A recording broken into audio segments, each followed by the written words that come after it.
Good morning, survivors, and happy Tuesday. Today we're going to talk about how to move on after you make a bad choice, because I think we all have made a few of those, haven't we? All right, so let's get started.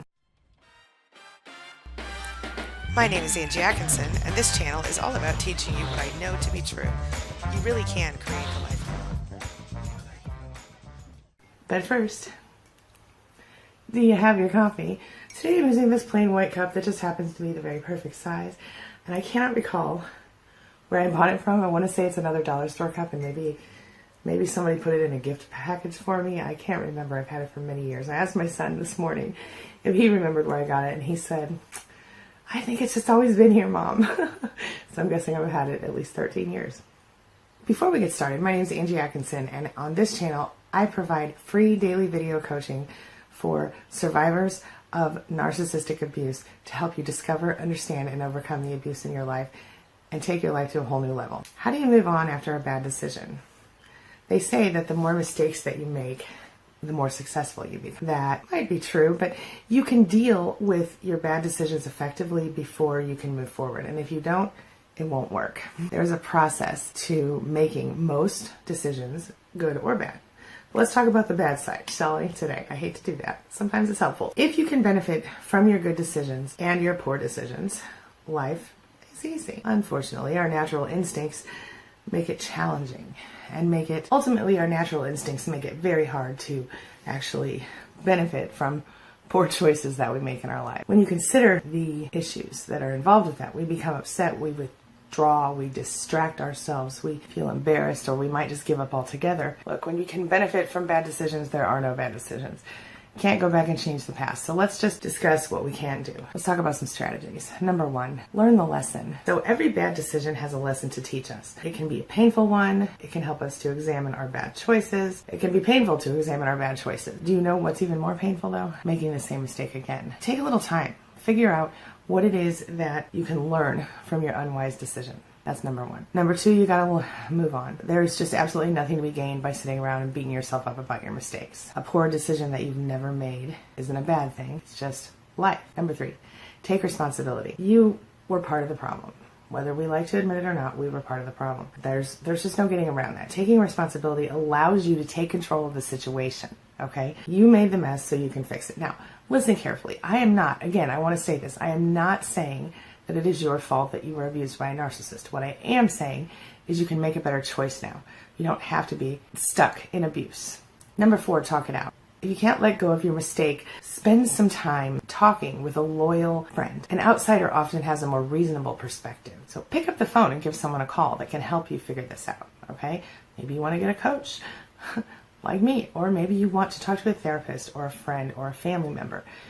Find someone to listen to you and help you make the right choice if you need to. Number five, stay present. It's really easy to let your mind run wild after having made a bad choice. I've done it. I'm sure you guys have done it too. There's nothing to see here, nothing to see there. It's hard to stay in the present moment when things are going wrong all around you. Allowing your mind to wander is just a form of distraction. Take a moment and pay attention to what is happening right now. Mindfulness, my friend. I've done videos on this before. If you'd like me to do more, give me a like and a comment so I know that you need that, okay? All right, number six, take preventative measures in the future. How can you prevent a similar bad thing from happening in the future? Did you put yourself into a situation where there was no good option? I know I did for a while. Or did you merely just make the wrong call? Whether this is about your decision to be with a narcissist or it's about something else entirely, sometimes we make decisions that are completely unrelated to the narcissist and they still suck. We're people, we're humans, it can happen. So when you make a bad choice, you have the right to correct it in some cases. I mean, if you can't take it back, you can't take it back. So take preventative measures in the future to avoid making the same mistake again. Number seven, remember what you do still have. Be grateful for the things that are in your life. Sure, maybe you lost your business or you lost your partner, but that doesn't have to be the end of the world. Take a moment to remind yourself of the wonderful things you still have. That's why I think it's so important to do your 10 daily gratitudes and your 3 things you love about yourself every day, 10 and 3. It really does help you. It helps you to get in the right vibrational space. It's a very healthy, good thing, my friend. Number 8, everybody makes more than a few mistakes. So if you accept the consequences of your choice and you move forward, it's impossible to always make perfect decisions. So you have to give yourself a little breathing room there. Don't beat yourself up for making choices in your life, okay? Choices happen. They're not always perfect, but you're not perfect. And so when they say that people who make mistakes, the most mistakes are the most successful. That's because those people are trying and doing things. So don't beat yourself up for having made a wrong choice. Stay focused on making the right choices in the future and learn something from this choice. Do you see what I'm saying? And forgive yourself. Most of all, forgive yourself. Number 9, remember that your next good decision is going to feel so much better. A vacation only feels good because you contrast it with work, right? Spend 6 months in a Florida condo and see how excited you still are.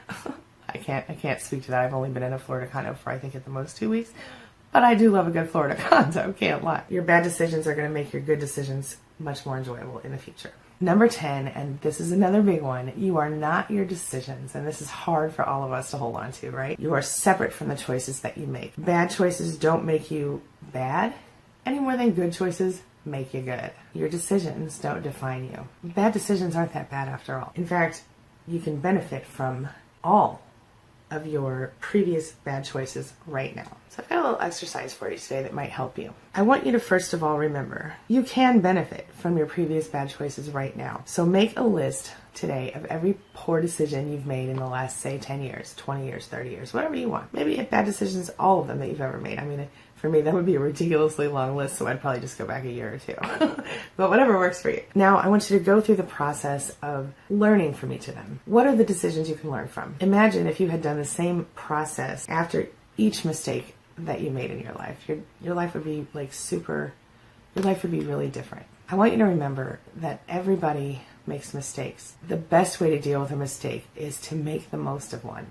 So spend a few minutes each week reviewing any bad choices that you made and taking a moment to learn from them. Most importantly, you can avoid repeating them, especially the big terrible ones, like getting stuck with a narcissist, right? It wasn't your fault. You didn't know they were a narcissist. Move on from your bad decisions and benefit from them.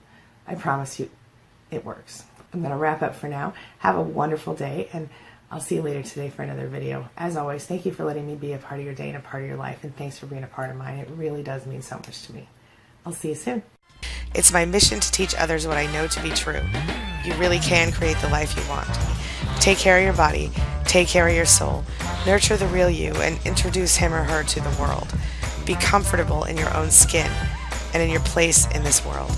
Take your spot, take it now, and the universe will take its cue from you. You feel me? If so, subscribe to my channel. Let's get it done together.